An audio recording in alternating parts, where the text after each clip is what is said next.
tenho duas perguntas para você. Por que a igreja existe? Por que a igreja existe? Porque Deus formou um povo e deixou esse povo aqui na terra. Por que Ele fez isso? Qual é a missão da igreja? Por que ela existe? E a segunda pergunta, por que você faz parte da igreja? Por que você está aqui?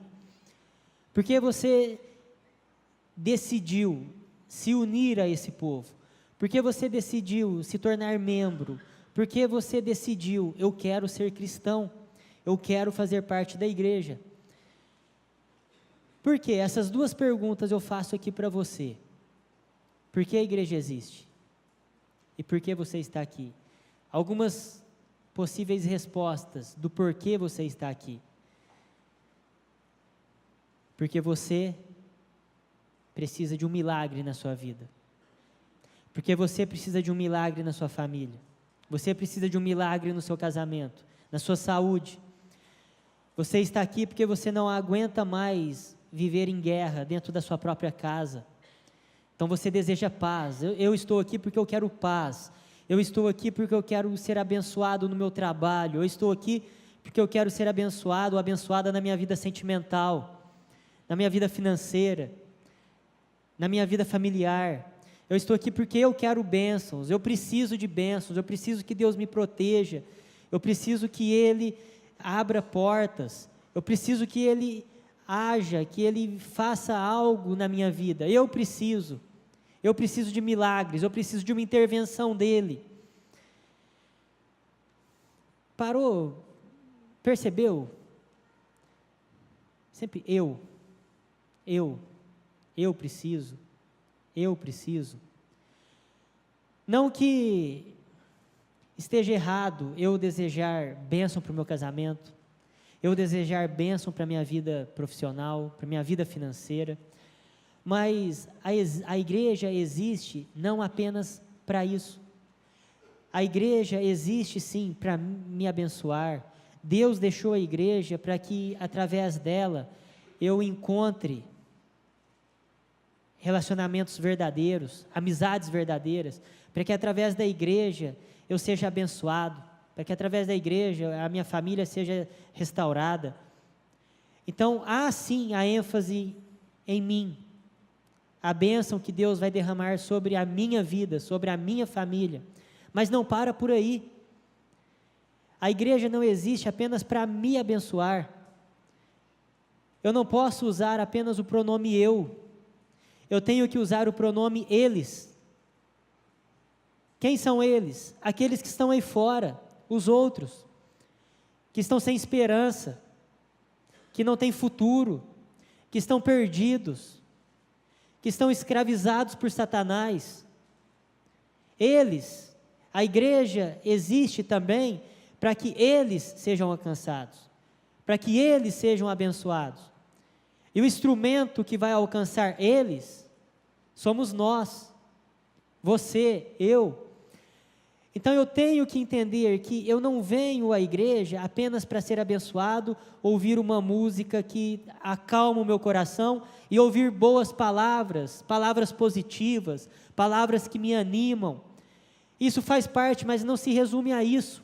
Se você acha que a igreja existe apenas para abençoar você, você é um avião com uma asa apenas. Porque a outra asa precisa alcançar os outros. A outra asa desse avião são eles que estão lá fora. Lembra? Discípulos fazendo discípulos.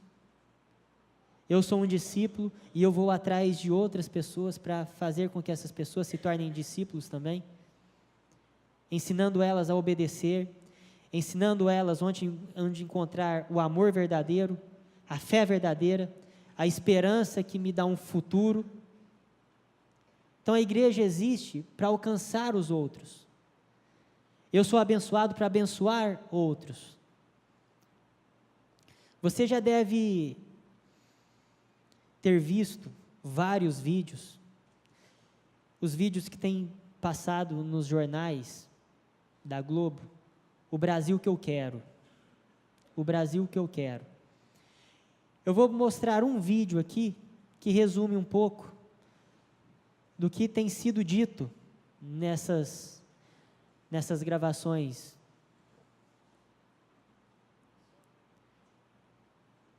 Eu sou de Guimarães, em Minas Gerais. O Brasil que sonho, o Brasil que quero é um Brasil justo, um Brasil com igualdade, sem racismo e um Brasil sem fome. Eu sou Jolival Guedes, aqui de Gararu, estado de Sergipe. Estou aqui à margem do Rio São Francisco, ou o que restou dele. O Brasil que eu espero para o futuro é um Brasil com políticos mais dignos do voto de cada um de nós. E que essa população brasileira, enfim, aprenda a votar e a escolher melhor os seus representantes. Meu nome é Paulo, sou de Arraias, Tocantins, e o país que eu quero para o futuro é um Brasil com mais espaço de lazer para a juventude, porque a única esperança que ainda temos de um Brasil melhor é a juventude que pode nos dar. Meu nome é Talgani Debon Nunes, sou de Mariana Pimentel, e o Brasil que eu quero para o futuro é que seja igual a essa pedra, equilibrado. Sou Levir Dal Santo, de Alvorada do Oeste, Rondônia. Quero um país honesto, da justiça e das reformas, mas que respeite o direito de cada um. Sou Expedito Silva, de Tejuçuoca, Ceará. E o Brasil que eu quero agora é um Brasil que dê valor a cada um professor espalhados em cada escola. E que o salário de esmola tenha seu valor trocado. Que o valor de um deputado seja pago a esse guerreiro que é orgulho brasileiro tão mal remunerado. Que a nossa educação seja vista toda hora. Que abramos mais escolas para não construir prisão. E essa tal corrupção que é construída no escuro nunca ultrapassa esse muro. E é só isso que espero. Esse é o Brasil que eu quero. Meu país tem sim futuro. Qual é o país que o povo brasileiro deseja? Um país com justiça, um país com honestidade, um país sem corrupção, um país mais justo, um país com mais igualdade, um país com valores de Cristo. Parou para perceber o que essas pessoas estão clamando? O que o povo brasileiro está clamando? O povo brasileiro está clamando por mais justiça, por mais honestidade. O povo brasileiro está clamando para que a corrupção seja deixada de lado, para que a segurança seja presente na nação brasileira, a educação, a saúde. É isso que o povo brasileiro tem clamado. E quando a gente olha para a Bíblia vai falar de uma vida de santidade. O que é uma vida de santidade? Viver em santidade é viver com honestidade, viver a verdade, ser justo, não ser desonesto, não ser corrupto. Então, por incrível que pareça, o que a nação brasileira está clamando? Por santidade. O povo brasileiro clama por santidade. Talvez eles nem saibam que esse termo é um termo que nós usamos aqui. Talvez eles nem saibam que santidade é justamente isso que eles estão clamando, mas nós sabemos. É isso que eles querem. E onde eles vão encontrar isso? Na igreja. A igreja é o único local, é o único lugar onde tem valores. E valores que transformam o caráter. Valores que mostram como os relacionamentos humanos devem ser. A igreja precisa acordar para isso. E esses vídeos, o Brasil que eu quero, o Brasil que eu quero para o futuro, o Brasil que eu quero para o futuro, nós vemos algo semelhante há alguns séculos atrás. Cerca de 500 a.C., o profeta Zacarias escreveu umas palavras que o próprio Deus revelou a ele. E sabe o que Deus estava dizendo? O Israel que eu quero é esse. O Israel que eu desejo para um futuro próximo é assim. Preste atenção no texto. Assim diz o Senhor. A gente poderia dizer que Deus está dizendo, esse é o Israel que eu desejo. Homens e mulheres de idade avançada voltarão a sentar-se nas praças de Jerusalém, cada um com sua bengala por causa da idade. Isso é algo que não estava acontecendo, porque eles retornaram da Babilônia. Presta atenção nisso aqui. Eles retornaram da Babilônia, ficaram 70 anos cativos, e eles retornam para Jerusalém. O templo está destruído, queimado, as casas queimadas, destruídas, as muralhas da cidade destruídas, em ruínas. Eles chegam na cidade, a cidade está em ruínas, não há esperança, está um caos. E diante daquele caos, talvez um caos semelhante ao que nós passamos no Brasil, enfrentamos no Brasil, Deus olha para aquela situação e fala: o Israel que eu desejo, a Jerusalém que eu desejo é essa, um local excelente para se envelhecer. Idosos estarão nas praças contando suas histórias, contando suas experiências, transmitindo sua sabedoria. As ruas da cidade ficarão cheias de meninos e meninas brincando. Você vai ver crianças pelas ruas. Segurança. Uma cidade segura. Uma cidade onde as crianças... Essa cidade é um ótimo lugar para crescer. Essa cidade é um ótimo lugar para se envelhecer. Israel será um ótimo local para você criar a sua família. Esse é o Israel que eu desejo, é Deus dizendo, e Ele continua: assim diz o Senhor, salvarei meu povo dos países do leste e do oeste, eu os trarei de volta para que habitem em Jerusalém, serão o meu povo e eu serei o Deus deles, com fidelidade e justiça. Qual é o Israel que Deus ansiava, desejava ver? Um Israel que o adorasse, um Israel que tivesse agora um relacionamento com Ele, uma intimidade profunda com Ele. É o meu Deus, esse é o meu Deus e esse é o meu povo. Há um relacionamento íntimo. Deus ansiava por isso. Agora, as nossas cidades têm segurança para as crianças? As nossas cidades proporcionam esse estilo de vida para os idosos? Esses dias atrás, uma mulher grávida na sua casa, assistindo TV, foi baleada, dentro da sua casa, na frente da sua TV. Que segurança nós temos? Que proteção nós temos? E Deus está dizendo: esse é o país que eu quero para Israel. É assim que Jerusalém será. Uma cidade segura, uma cidade firmada em mim. E continua: haverá uma rica semeadura, a videira dará o seu fruto, a terra produzirá as suas colheitas, e o céu derramará o orvalho. E darei todas essas coisas como uma herança ao remanescente desse povo. Assim como vocês foram uma maldição para as nações, ó Judá e Israel, também os salvarei, e vocês serão uma bênção. Não tenham medo, antes sejam fortes. O que Deus está dizendo aqui: o Israel que eu desejo é um Israel próspero, um Israel farto, um Israel que vai plantar e vai colher, um Israel que vai usufruir da sua colheita, um Israel que vai ser abençoado e será uma bênção. Está dizendo: e vocês serão uma bênção para os outros, uma bênção para eles. Para quem? Para aqueles que ainda não me conhecem. Então, cerca de 500 anos antes de Cristo, havia uma repercussão igual a que nós temos hoje, e Deus se manifestou. O Israel que eu quero é esse, um Israel cheio de segurança, um Israel com saúde pública, um Israel onde as crianças e idosos, os dois mais vulneráveis, idosos vulneráveis, crianças vulneráveis,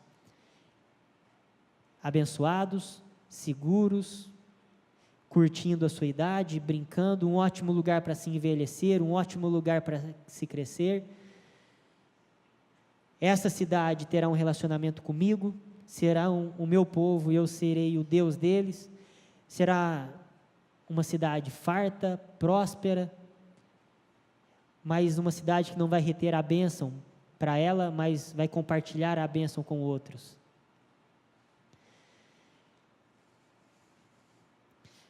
Esse é o povo de Deus. Esse é o povo de Deus que Deus tem formado. Então, a resposta: por que a igreja existe? A igreja existe para isso. A igreja existe para ser um ambiente seguro, de proteção.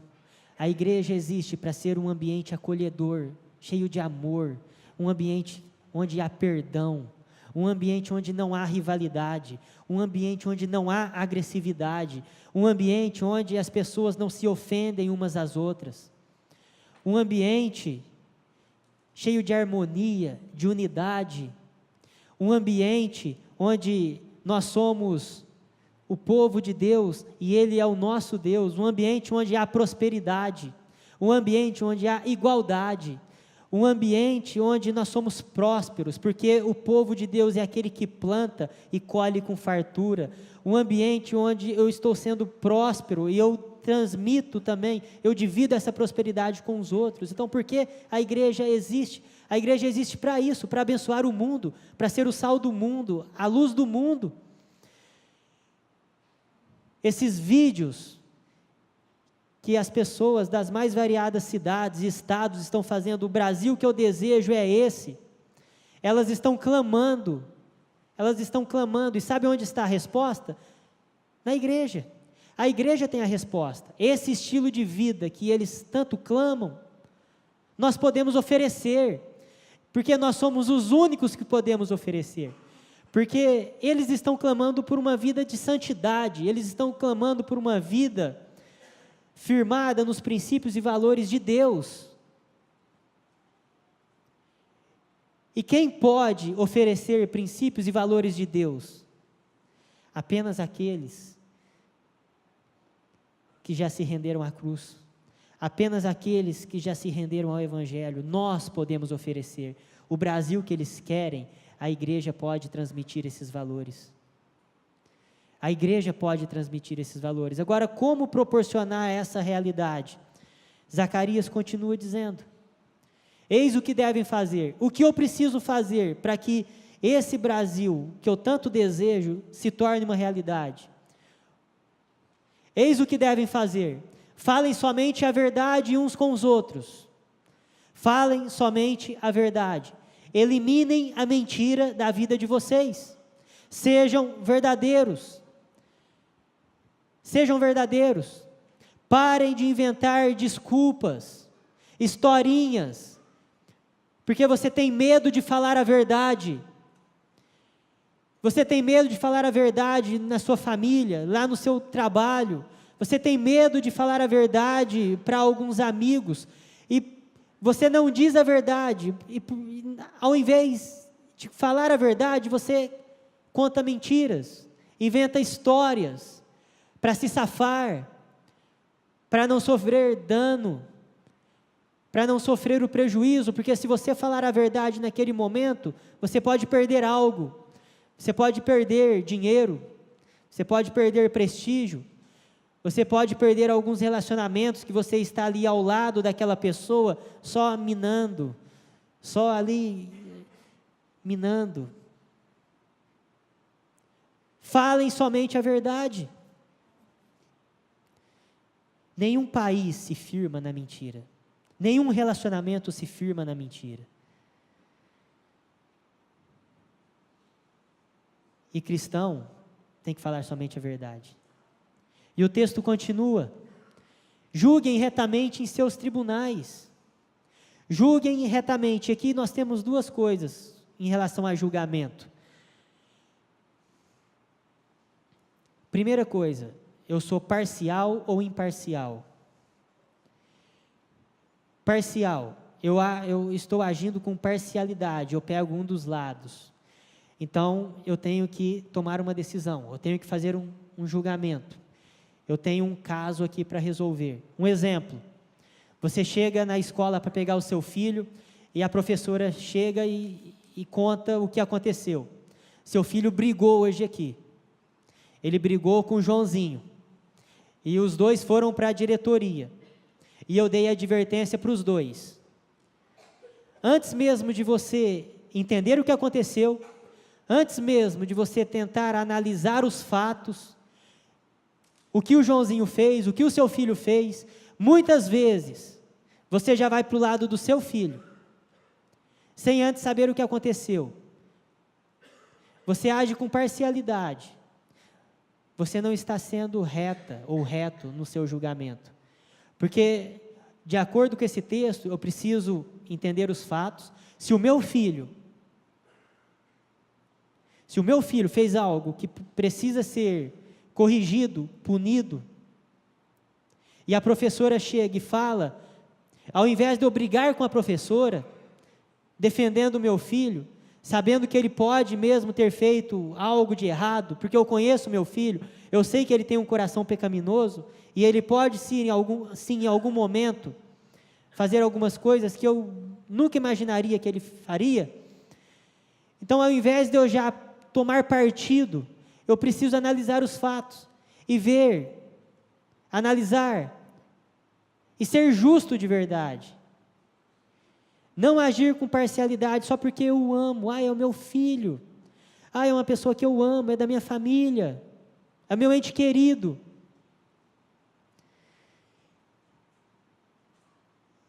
Isso é um exemplo pequeno. Mas nós clamamos por justiça nos tribunais aí, contra os políticos, contra os corruptos. E o que nós vemos? Parcialidade. Nós vemos o culpado sendo inocentado, nós vemos o culpado sendo solto, fica preso alguns dias, alguns meses, e de repente já está aí fora, e nós ficamos indignados, porque a justiça não foi feita. Cadê a justiça? Isso não é justo, isso é injusto. Mas em coisas pequenas, muitas vezes nós não somos diferentes, agimos com parcialidade, não somos justos, e muitas vezes não somos justos, porque o nosso interesse está ali, em xeque. Porque quando algo me interessa, quando algo vai me beneficiar, é para o meu interesse. Eu não ligo se o outro vai sair perdendo. Não tem problema se o outro vai perder alguma coisa, desde que eu ganhe. Desde que eu ganhe. É o meu interesse que está em jogo, o interesse da minha família, o interesse da minha carreira profissional. É isso que eu desejo. Mesmo que o outro saia perdendo, se eu sair ganhando, ótimo. Sabe o que eu estou dizendo aqui? Eu sou injusto. E é por isso que o texto diz: julguem retamente, sejam justos, sejam honestos, não passem ninguém para trás, não tente tirar vantagem do outro. E o texto continua: não planejem no íntimo o mal contra o seu próximo, e não queiram jurar com falsidade, porque eu odeio todas essas coisas, declara o Senhor. Não planejem o mal no íntimo. Fizeram algo contra você, ofenderam você, machucaram você. Não guarde mágoas, não guarde rancores, não fique planejando vingança, não fique desejando que um dia aquela pessoa vai pagar pelo que fez. Não fique alimentando isso no seu coração. Você está alimentando o mal no seu coração. Você está levando você para um caminho de ruína, de caos, se você alimenta o mal, se você planeja o mal no seu coração. Perdoe. Perdoe aquele que ofende você. Não deseje o mal para ele. Não jurem com falsidade. Não jurem com falsidade. Não seja uma pessoa duas caras, que na frente você promete ser fiel, amigo, você promete ser parceiro, você fala, estamos junto, conta comigo, mas quando você sai da frente daquela pessoa, você age totalmente o contrário de tudo aquilo que você prometeu, de tudo ali que você firmou através da sua palavra. Imagina uma nação baseada na verdade, na justiça, uma nação baseada na palavra cumprida. Eu dou a minha palavra, eu falo e eu vou cumprir. Pode contar com minha palavra, eu não serei duas caras, eu não serei um hipócrita, eu não serei falso. Imagina uma nação que tem esses valores regendo a vida. É uma nação abençoada, uma nação gostosa de se viver. É um ambiente onde todo mundo quer estar ali, porque todo mundo já está cansado de mentiras, todo mundo está cansado de falsidade, todo mundo está cansado de injustiças. E Deus proporciona um ambiente, coloca alguns valores para serem vividos, que se colocarmos em prática, será o local mais incrível do mundo para se viver. Nós não temos isso porque nós não colocamos em prática. Não conseguimos colocar em prática nem na nossa casa. Na nossa casa não conseguimos viver assim. Eu minto. Eu não sou justo. Muitas vezes eu sou falso dentro da minha própria família. Como eu quero ter um Brasil melhor, se eu sou aquele que pode proporcionar um Brasil melhor, mas eu não faço nada? Eu mesmo estou jogando contra esse Brasil melhor que eu tanto desejo. E o texto continua. Mais uma vez veio a mim a palavra do Senhor. Assim diz o Senhor dos Exércitos: os jejuns do 4º, do 5º, do 7º e do 10º meses serão ocasiões alegres e cheias de júbilo, festas felizes para o povo de Judá. Por isso, amem a verdade e a paz. Que jejuns são esses? Esses jejuns eram realizados pelos judeus para que eles trouxessem à memória a invasão de Nabucodonosor. O jejum do 4º mês é o jejum onde as muralhas de Jerusalém vieram abaixo. O jejum do 5º mês foi quando o templo foi destruído e incendiado. O jejum do 7º mês foi quando o governador Gedalias foi assassinado. E o jejum do 10º mês trazia a memória deles quando Nabucodonosor sitiou Jerusalém. Todos esses jejuns se referiam à invasão de Nabucodonosor. E o que causou a invasão de Nabucodonosor? Os próprios pecados de Israel. Os pecados do povo fizeram com que Deus enviasse Nabucodonosor para que eles fossem para o exílio. E quando eles faziam esses jejuns, eles ficavam lamentando, choramingando, lamentando o passado, lamentando a dor, lamentando as ruínas, chorando por tudo o que aconteceu. E por que Deus fala, olha, esses jejuns, olhe para esses jejuns, e serão festas, momentos alegres, festivos. Mas como eu vou festejar uma tragédia dessa? Como eu vou festejar a queda de uma muralha? Como eu vou festejar a destruição do templo?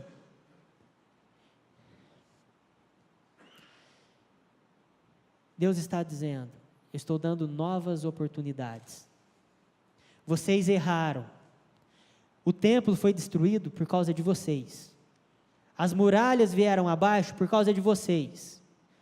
Tudo isso aconteceu por causa dos seus maus caminhos, por causa dos seus pecados. Vocês escolheram o que plantaram.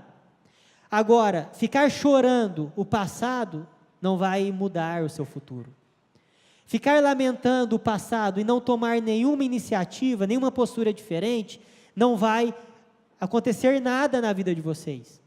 Portanto, façam esses jejuns, mas vejam que esses jejuns agora são momentos, oportunidades para que vocês mudem o futuro. Por exemplo, seu casamento acabou. Seu casamento acabou por causa de atitudes pecaminosas suas. A família está um caos por causa das suas escolhas. A sua saúde acabou por causa das suas escolhas. Não adianta nada você ficar chorando o leite derramado. Não adianta nada, porque o passado não vai mudar. Não tem como você voltar lá e mudar o que você fez. Mas tem como você mudar aqui. Tem como você agarrar a oportunidade que Deus está te dando aqui hoje, com alegria, com entusiasmo, com fé. Se você errou no passado e você acabou com o seu casamento, pode ser que Deus dê uma oportunidade hoje para você restaurar o casamento. E faça isso com alegria, com gratidão, com fé. A sua família, a sua saúde, pode ser que hoje não esteja bem, por causa de coisas que você fez. Não adianta ficar chorando o passado, mas hoje você tem a oportunidade de reconstruir a sua família, reconstruir a sua saúde, fazer algo diferente a partir de hoje.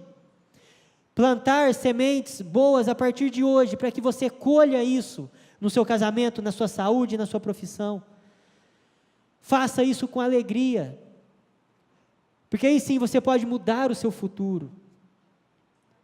Imagina um país assim, um país que reconhece, sim, eu errei, mas a partir de agora eu terei atitudes novas, atitudes de arrependimento, e eu vou reconstruir a minha história, eu vou reconstruir a minha vida, eu vou reconstruir o meu futuro.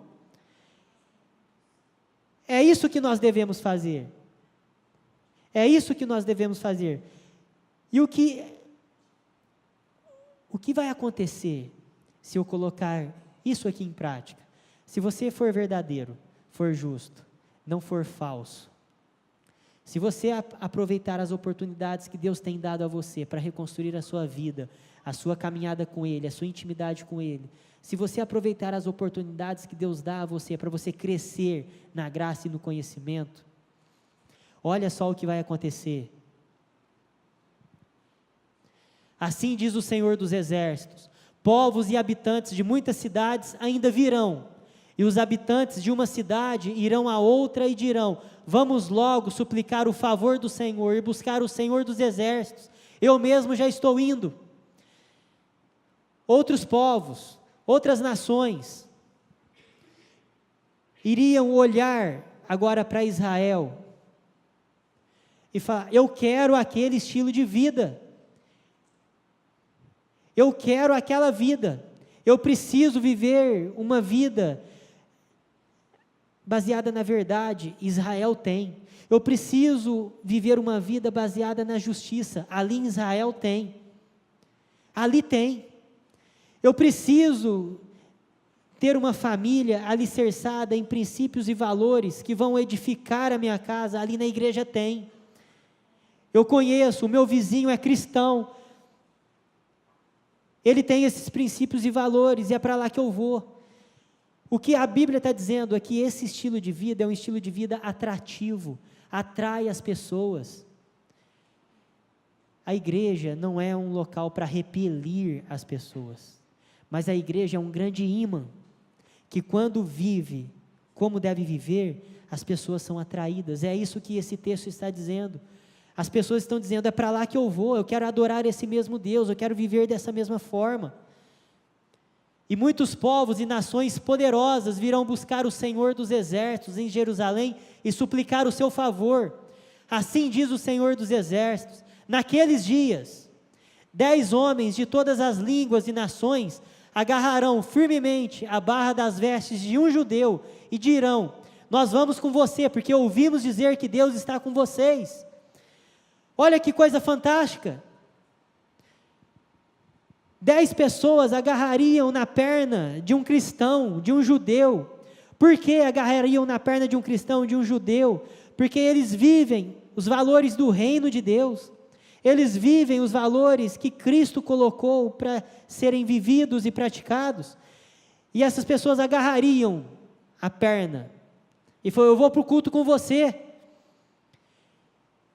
Que horas que é o culto? Que horas você sai da sua casa? Tem uma vaga no seu carro? Não tem, então compra uma van, porque eu tenho 10 amigos aqui, todos querem ir com você, você não vai sem a gente.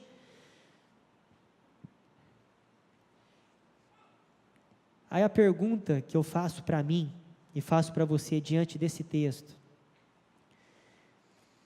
há quantos anos nós estamos servindo a Cristo? Quantas pessoas correram até mim, até você, dizendo: eu quero ir na sua igreja. Eu vejo uma diferença tão grande na sua vida. Eu vejo o jeito que você ama. Eu vejo o jeito que você trata as pessoas. Eu vejo o jeito que você se relaciona.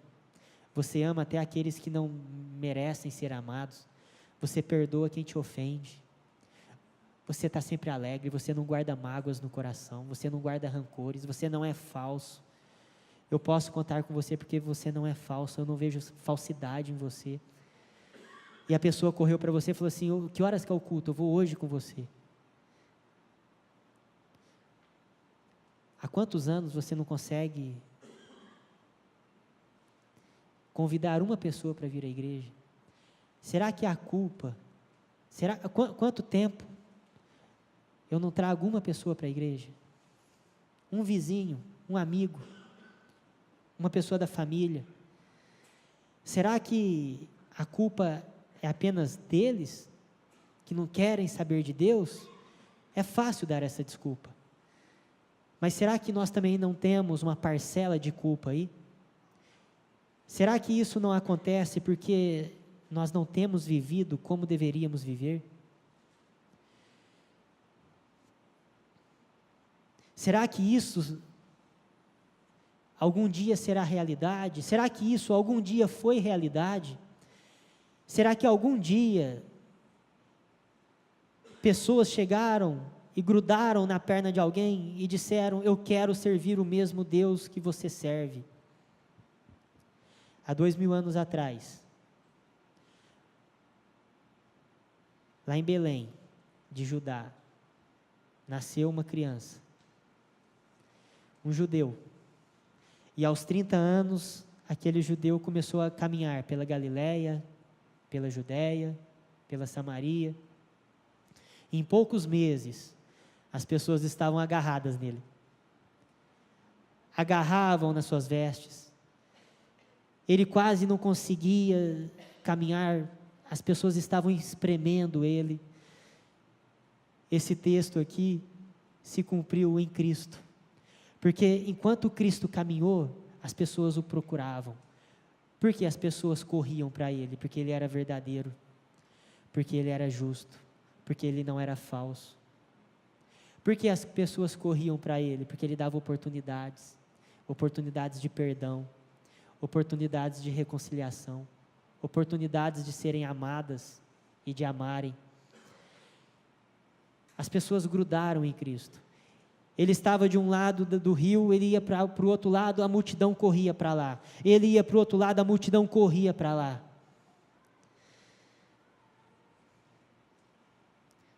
O mundo clama por santidade. E o Santo dos Santos desceu, viveu entre nós. E as pessoas correram para ele.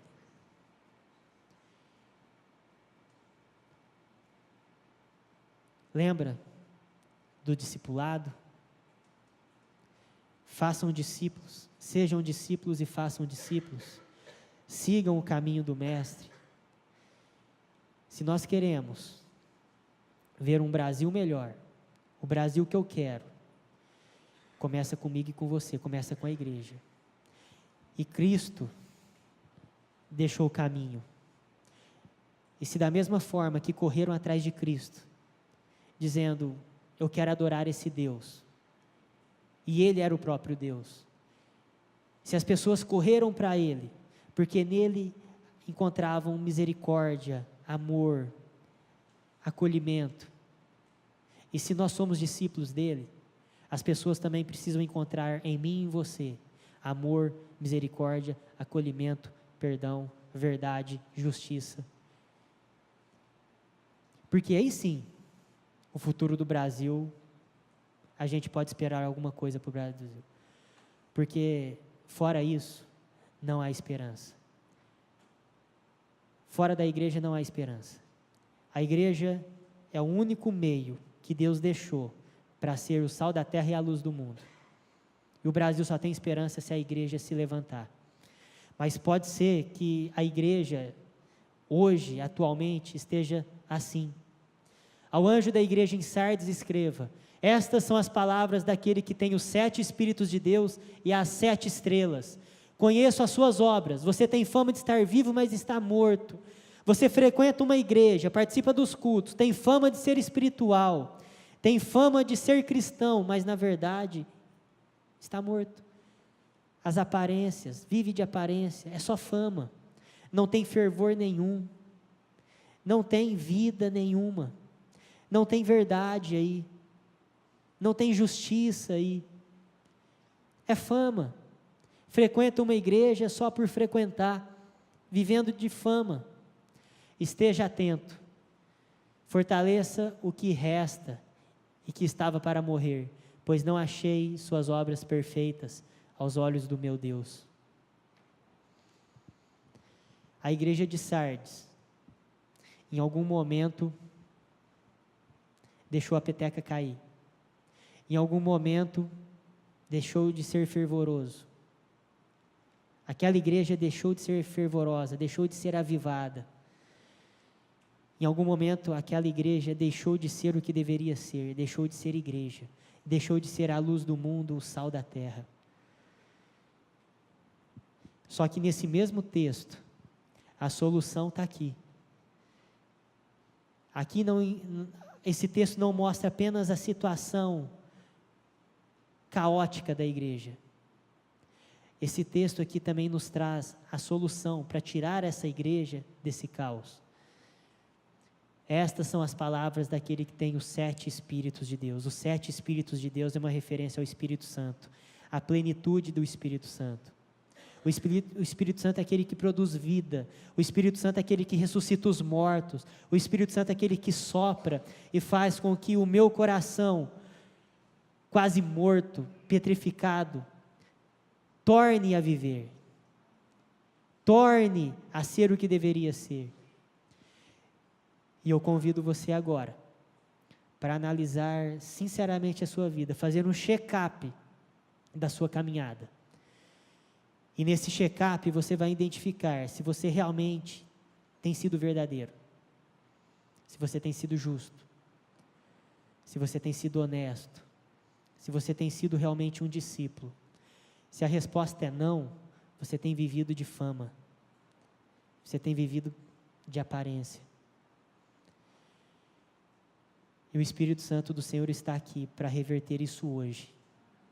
Reverter isso hoje, quebrantar o seu coração hoje e fazer com que, a partir de você, o Brasil que o brasileiro deseja se torne realidade.